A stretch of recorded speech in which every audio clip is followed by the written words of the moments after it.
Ya, shalom setiap jemaat NDC dan setiap saudara yang sedang mengikuti ibadah online saat ini. Minggu ini saudara-saudara adalah minggu yang sangat spesial. Karena minggu ini kita merayakan ulang tahun gereja kita NDC yang ke-29. Ya, di situ ada tulisan yang ke-29. Kita bersyukur karena Tuhan sudah memimpin gereja kita selama 29 tahun. Dan saya tahu saudaraku, kalau kita boleh ada seperti hari ini gereja kita, itu semua karena anugerah Tuhan. Saya ingat ketika kita memulai gereja ini 29 tahun yang lalu, hanya dengan beberapa orang saja, gak lebih dari 15 orang, di tempat yang kita dipinjamin saudaraku, dan setiap saat kita pindah dari satu tempat ke tempat yang lain. Tapi hari ini oleh anugerah Tuhan, kita sudah mendapatkan tempat yang bagus dengan lokasi yang strategis di banyak mall di Jakarta dan juga pertumbuhan jemaat kurang lebih bisa sampai 22.000 jemaat NDC saat ini. Saya percaya bukan karena kehebatan siapapun, segala kemuliaan hanya bagi Tuhan karena semuanya karya Tuhan yang luar biasa. Bolehkah kita semua berikan tepuk tangan dan bilang terima kasih Tuhan Yesus buat pimpinan Tuhan bagi NDC selama 29 tahun. Dan hanya bagi Tuhan segala kemuliaan dan hormat sampai selama-lamanya. Puji Tuhan saudaraku. Nah hari ini saudara-saudara, selain kita berulang tahun, kita diingatkan bahwa usia kita tambah tua gereja kita. Tetapi saya rindu bukan hanya tambah tua, tapi kita makin mendekati kepada visi kita. Saudara tahu visi gereja kita adalah menjadikan setiap jemaat murid Yesus dengan cara yang relevan sehingga berdampak bagi lingkungan. Jadi fokus gereja kita ini adalah fokus kepada membangun karakter. Karakter seperti Yesus, menjadi murid Yesus. Nah itu sebabnya hari ini saya akan berbicara tentang bagaimana kita menjadi orang yang punya karakter. Man of character. Ini judul firman Tuhan pada ibadah yang spesial ulang tahun gereja kita yang ke-29. Nah berbicara tentang karakter ada banyak definisi. Tapi saya mau mengambil definisi karakter dari Dictionary of Bible Themes. Dan karakter di sini definisinya adalah ciri-ciri moral dan mental yang menentukan seseorang apakah baik atau jahat. Istilah ini juga berarti kekuatan moral, ya, kekuatan moral yang oleh Alkitab dipandang sebagai sesuatu yang bernilai sangat tinggi. Jadi sekali lagi dalam ibadah ulang tahun gereja kita yang ke-29, saya ingin dengan bertambahnya usia kita makin punya karakter seperti Yesus. Dan itu tadi definisinya karakter. Dan mari kita membaca bersama-sama betapa Tuhan sangat mementingkan karakter dalam hidup kita. 1 Samuel 16 ayat 7, saudara-saudara. Mari kita baca bersama-sama. Tetapi berfirmanlah Tuhan kepada Samuel, janganlah pandang parasnya atau perawakan yang tinggi, sebab aku telah menolaknya. Perhatikan, bukan yang dilihat manusia, yang dilihat Allah. Manusia melihat apa yang di depan mata, tetapi Tuhan melihat hati. Saudara-saudara perhatikan, di sini firman Tuhan dengan jelas memberitahu kepada kita bahwa Tuhan itu sangat memperhatikan dan concern kepada yang namanya hati. Tuhan melihat hati. Manusia mungkin kita semua melihat penampilan seseorang, prestasinya, pencapaiannya yang luar biasa. Tapi sebenarnya Tuhan nggak terlalu tertarik dengan semua pencapaian kita. Tuhan fokus kepada hati. Atau dengan kata lain, dengan karakter. Karena hati itu sesuatu yang menjadi sumber dari semua yang kita lakukan. Dan itu juga lah karakter. Karakter adalah yang menjadi dasar dari semua yang kita lakukan, saudaraku. Dan itu yang sangat penting.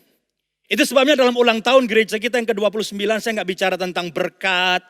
Saya nggak bicara tentang pencapaian. Tapi saya mau bicara semakin bertambah usia gereja kita makin menuju kepada visi kita. Menjadi dewasa, menjadi seperti Yesus. Punya karakter seperti yang Tuhan kehendaki. Nah hari ini kita akan fokus belajar dari seorang tokoh yang namanya Yusuf, saudaraku. Kita belajar dari kitab Kejadian pasal 37, saudara-saudara. Kita melihat bagaimana Yusuf, seorang tokoh yang punya karakter, man of character. Karakter yang luar biasa. Bagaimana dia lewat mimpinya Tuhan menyatakan bahwa dia akan menjadi raja. Tetapi nggak langsung jadi raja. Tapi justru Yusuf mengalami pengalaman-pengalaman hidup yang luar biasa. Sampai akhirnya dia menjadi raja. Nah, kita mau belajar bersama-sama. Apa yang kita bisa pelajari dari kehidupan Yusuf, khususnya tentang karakter. Karena kita mau fokus belajar tentang karakter hari ini. Mari kita lihat yang pertama, saudaraku. Yang pertama yang ketika kita belajar dari Kejadian pasal 37 dari tokoh yang bernama Yusuf. Yang pertama kita menemukan bahwa Tuhan mengizinkan masalah untuk membentuk karakter kita. Sebuah kebenaran yang sudah sering kita dengar. Tapi saya mau tekankan sekali lagi karena ini kebenaran yang sangat mendasar. Tuhan mengizinkan masalah terjadi dalam hidup saudara dan saya untuk membentuk karakter kita. Jadi masalah itu bukan datang kebetulan. Itu seizin Tuhan. Nah, di dalam Kejadian 37 coba kita lihat bagaimana awalnya Yusuf mendapatkan mimpi bahwa dia akan menjadi raja dan ini mimpi datang dari Tuhan. Saya bacakan Kejadian 37 ayat 6 sampai 7 dan ayat 9. Karena katanya kepada mereka, coba dengarkan mimpi yang kuimpikan ini. Tampak kita sedang di ladang mengikat berkas-berkas gandum, lalu bangkitlah berkasku dan tegak berdiri. Kemudian datanglah berkas-berkas kamu sekalian mengelilingi dan sujud menyembah kepada berkasku itu. Nah, ini mimpi Yusuf. Bahwa berkasnya dalam mimpi itu dia berdiri dan semua saudara-saudaranya sujud. Dan ini mimpi dari Tuhan menunjukkan bahwa Yusuf akan jadi raja. Kemudian berlanjut dengan ayat yang ke-9. Yusuf mimpi lagi. Lalu ia memimpikan pula mimpi yang lain. Yang diceritakannya kepada saudara-saudaranya. Katanya, aku bermimpi pula. Tampak matahari, bulan, dan 11 bintang sujud menyembah kepadaku. Nah, ini mimpi yang selanjutnya. Matahari, bulan, 11 bintang ini maksudnya ayahnya, ibunya, kemudian 11 saudaranya semua sujud. Sampai ayahnya komplain. Masakan aku menyembah kepadamu. Tapi memang inilah awal dari mimpi yang Tuhan nyatakan kepada Yusuf. Bahwa dia akan menjadi raja. Nah, perhatikan di sini. Bahwa sejak mimpi ini saudaraku Yusuf gak tiba-tiba menjadi raja. Dan gak tiba-tiba langsung hidupnya menanjak. Justru sejak mimpinya dia menjadi raja ada begitu banyak persoalan dan masalah yang harus dihadapi Yusuf. Dan tentunya untuk membentuk karakter Yusuf. Karena jadi raja itu karakter perlu dibentuk saudaraku. Untuk dapat berkat yang besar pun dalam hidup saudara, saudara perlu karakternya dibentuk.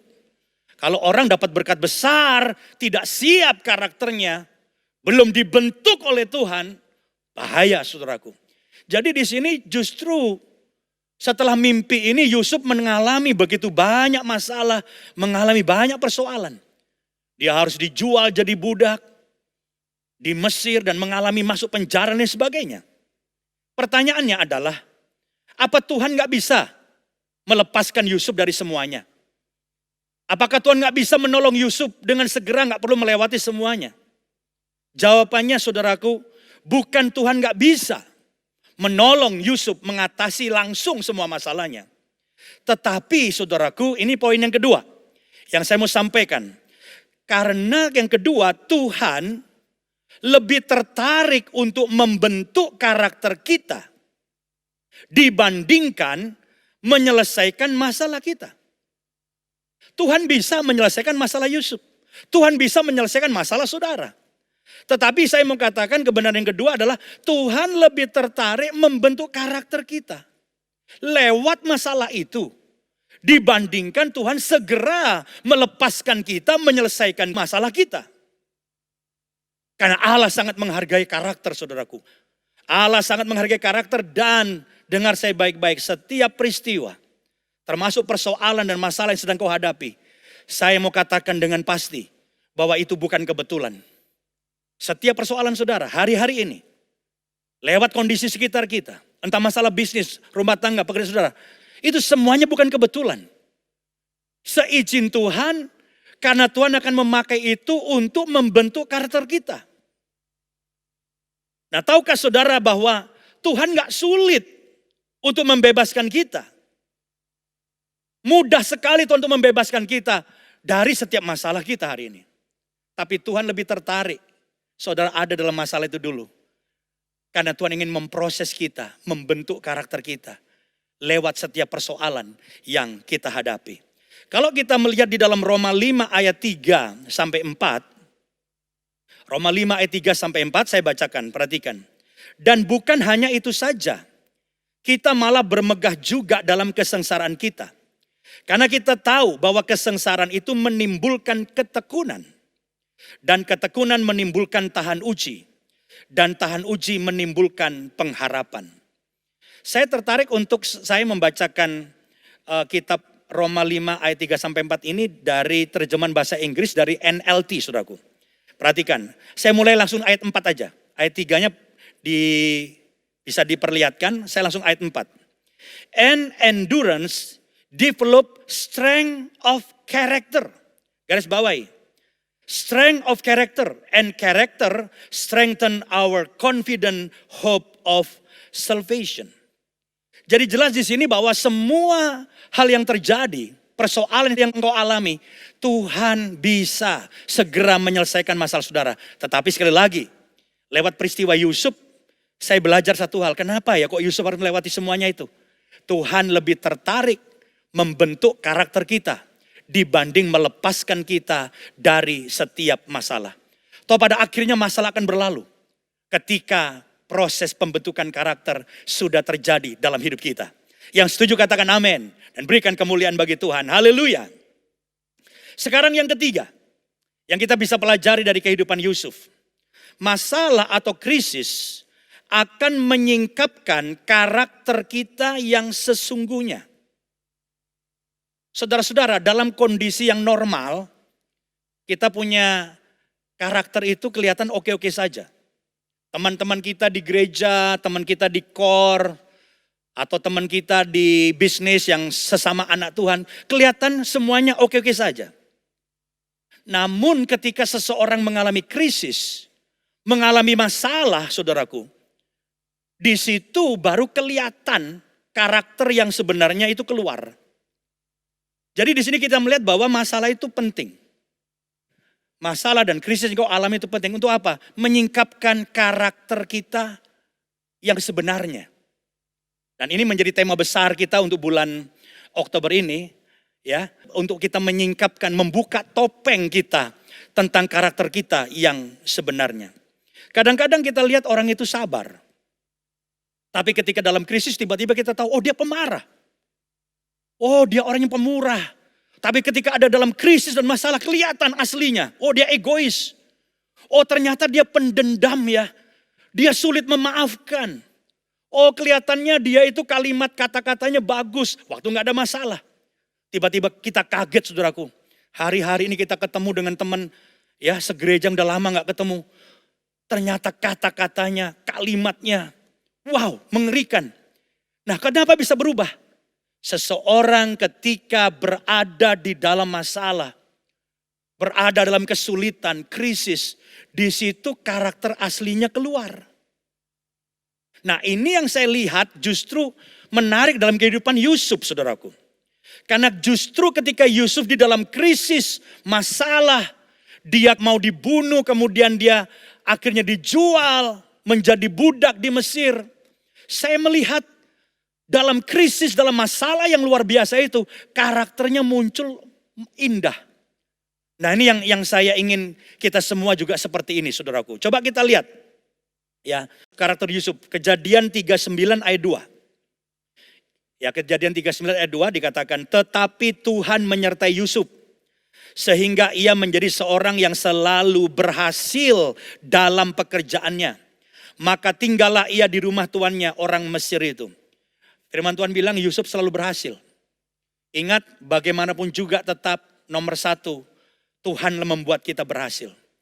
Tapi Tuhan membuat orang berhasil. Siapa orang itu? Orang yang punya karakter yang baik. Dan Yusuf Kemudian tinggal di rumah tuannya di Mesir, di rumah Potifar. Dan saudara tahu kinerjanya seperti apa. Coba lihat ayat 6. Ayat 6 saudara. Segala miliknya diserahkannya pada kekuasaan Yusuf. Dan dengan bantuan Yusuf, ia tidak usah lagi mengatur apa-apapun selain dari makanannya sendiri. Adapun Yusuf itu manis sikapnya dan elok parasnya. Saudara lihat, dalam tekanan krisis masalah dia menjadi budak di Mesir, dia tetap berprestasi. Pekerjaannya terbukti baik sampai dia diangkat menjadi pemimpin. Mengatur semua urusan dari si Potifar. Saudara bayangkan bahwa di tengah tekanan ada orang yang terpuruk. Kelihatan karakternya, oh ternyata dia malas. Oh ternyata dia gak punya integritas. Oh ternyata dia gak jujur. Ada banyak orang seperti itu saudara. Kita terkaget-kaget, oh ternyata teman kita yang dulu kita dengar sangat bagus, sangat baik. Krisis COVID-19 membuka banyak kedok orang. Karakter aslinya keluar. Oh ternyata dia nipu ya. Oh ternyata dia dalam kondisi sulit kalau utang gak bayar ya. Oh dan ada banyak hal yang lain. Tapi Yusuf di tengah krisis dia membuktikan. Dia seorang yang bekerjanya rajin, berprestasi, bisa dipercaya, diangkat oleh tuannya saudaraku. Masih berlanjut ayat 10 sekarang. Dalam kondisi seperti itu timbul godaan. Ya istri Potifar menyukai Yusuf saudaraku. Dan mengajak untuk melakukan hal-hal yang tidak baik. Perhatikan Kejadian 39 ayat 10. Walaupun dari hari ke hari perempuan itu membujuk Yusuf. Yusuf tidak mendengarkan bujukannya itu untuk tidur di sisinya. Dan bersetubuh dengan dia. Jadi Yusuf ini seorang yang punya integritas. Dalam kondisi tertekan tetap berprestasi, rajin. Dan dalam kondisi apapun juga, dalam godaan pun. Dia terbukti punya karakter yang luar biasa. Dia punya standar moral yang luar biasa saudaraku. Jadi di tengah tekanan, orang akan kelihatan aslinya. Nah saya berharap setiap saudara di tengah tekanan pandemi COVID-19 akan kelihatan. Ada orang yang saya lihat ketemu, udah lama kan saudaraku jarang ketemu. Sedih. Dalam tekanan banyak orang kembali kepada hidup lamanya. Wah kemudian udah mulai mabok, ngerokok, jarang pulang rumah. Saya nggak tahu padahal dalam kondisi seperti ini. Kemudian bisnisnya jadi kacau. Bagaimana dengan saudara? Apakah kita mau menjadi seperti Yusuf dalam tekanan, dalam krisis, dia muncul. Menyatakan karakternya yang luar biasa. Saya berharap jemaat NDC dalam ulang tahun yang ke-29. Kita semua di tengah tekanan justru kita membuktikan karakter asli kita. Yang indah, yang luar biasa, yang memuliakan Tuhan. Yang setuju katakan amin. Kita berikan kemuliaan bagi Tuhan. Haleluya. Itu sebabnya dalam Ulangan pasal 8 ayat 2. Perhatikan saya bacakan. Firman Tuhan bilang begini. Ingatlah kepada seluruh perjalanan yang kau lakukan atas kehendak Tuhan Allahmu. Di padang gurun selama 40 tahun ini.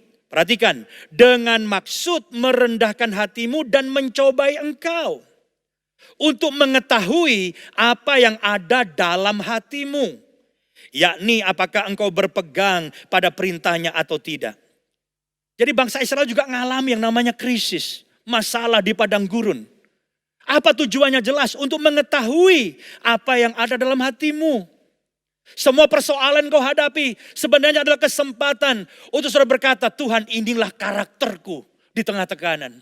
Bahwa aku mengasihi engkau, bahkan aku jujur, bahwa aku tetap bekerja dengan integritas. Dan bahwa aku akan memuliakan namamu. Jadi semua itu Alkitab bilang untuk mengetahui apa yang ada dalam hatimu. Ini yang ketiga saudaraku.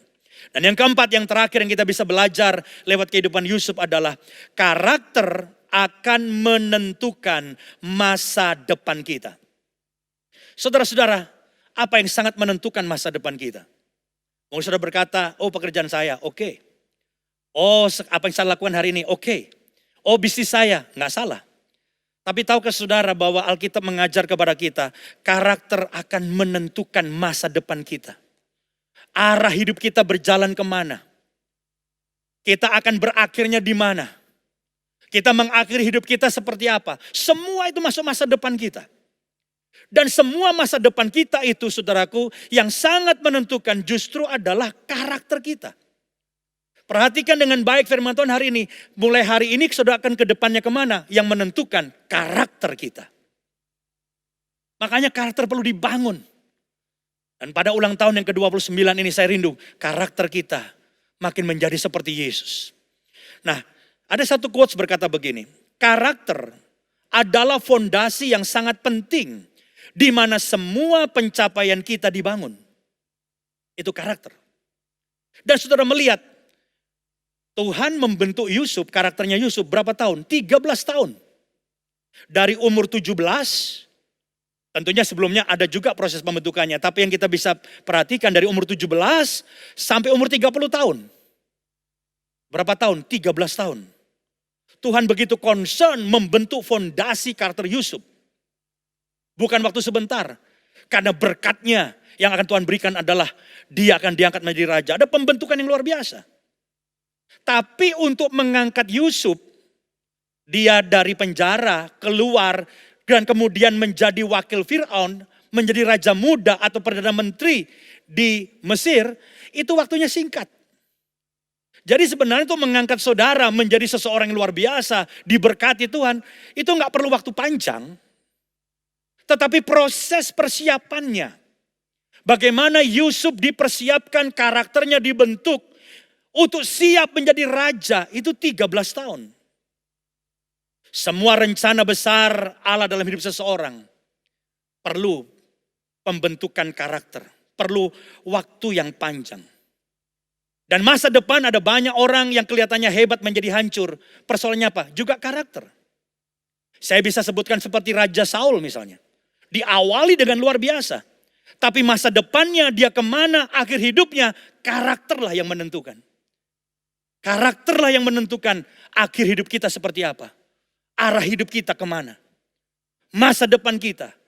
Karakter kita lah yang akan sangat menentukan. Kita mengenal anak muda yang hebat namanya Simpson. Gagah, keren, kuat, luar biasa. Seakan-akan masa depan luar biasa. Tapi masa depannya hancur. Apa persoalan Simpson? Karakter. Saya tidak membahas tentang Saul, tentang Simpson. Tapi kata kuncinya adalah karakter. Jadi karakterlah yang membuat seseorang masa depannya arahnya kemana. Akhir hidupnya seperti apa. Masa depannya sesukses apa. Karakter yang menentukan. Yusuf adalah sedikit orang yang berhasil melewati pemrosesan Tuhan. Pembentukan karakter yang luar biasa. Yusuf mencapai destiny Allah dalam hidupnya. Tujuan Allah, rencana Allah yang besar dalam hidupnya. Itu terjadi dalam hidup Yusuf. Dia menjadi raja. Dan dia dipakai Tuhan dengan luar biasa untuk memelihara kehidupan satu bangsa. Dan ini menjadi ayat terakhir saya, Kejadian 50. Ayat yang ke-20 saya akan bacakan. Memang kamu telah mereka-rekakan yang jahat terhadap aku. Tetapi Allah telah mereka-rekakannya untuk kebaikan. Dengan maksud melakukan seperti yang terjadi sekarang ini. Yakni memelihara hidup suatu bangsa yang besar. Orang mau mereka-rekakan apa tentang kita gak ada masalah. Orang mau mencelakakan saudara bisa. Tapi yang saya mau katakan kepada saudara adalah Allah punya rencana untuk masa depan saudara. Dan rencana Allah tentunya rencana yang dahsyat, yang besar, yang luar biasa. Tapi rencana itu bisa menjadi kenyataan atau tidak. Yang sangat menentukan adalah karakter. Karakterlah yang menentukan masa depan kita. Karakterlah yang menentukan apakah kita mencapai garis akhir dengan penuh kemenangan. Atau kita akan mengalami kegagalan. Doa saya pada ibadah ucapan syukur yang ke-29 dari gereja kita NDC. Baik saya, semua pelayan, semua kita mencapai rencana Allah yang sempurna di depan. Jadilah berhasil karena kita punya karakter yang seturut kehendak Tuhan. Dan ini menjadi fokus kita. Karakter yang harus dibangun.